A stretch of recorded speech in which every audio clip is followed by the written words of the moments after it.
अस्सलामुअलैकुम।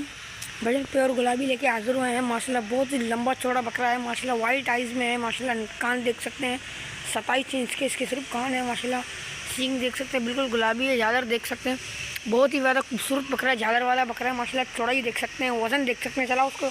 माशाल्लाह बहुत ही ज़्यादा खूबसूरत और एक्टिव बकरा है। इसकी हाइट है रकम 38 से 39 इंच इसकी हाइट है।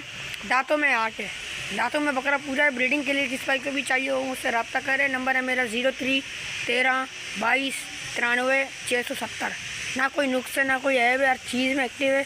किसी भाई को अगर ब्रीडिंग के लिए रखना चाहो या इसको कुर्बानी के लिए रखना चाहो, माशाल्लाह बिल्कुल तैयार बकरा है। बहुत ही ज़्यादा खूबसूरत है। दांतों में पूरा ही है। इसकी डिमांड मैं कर रहा हूँ 1,15,000 रुपये। इसमें थोड़ी बहुत कमी पेशी हो जाएगी। जिस भाई को भी चाहिए हो मुझसे रब्ता करें। नंबर है 03 13 22 93 670। जिस भाई को भी चाहिए हो बच्चल गोट फार्म से रब्ता करें। माशाल्लाह बहुत ही ज़्यादा खूबसूरत बकरा है। इसमें थोड़ी बहुत कमी पेशी हो जाएगी। चला उसको माशाल्लाह चलाने में एक्टिव, हर चीज़ में एक्टिव। माशाल्लाह ना कोई नुक्स है ना कोई ऐब है। जंबो साइज़ का बकरा है, काफ़ी वजन में है ये माशाल्लाह।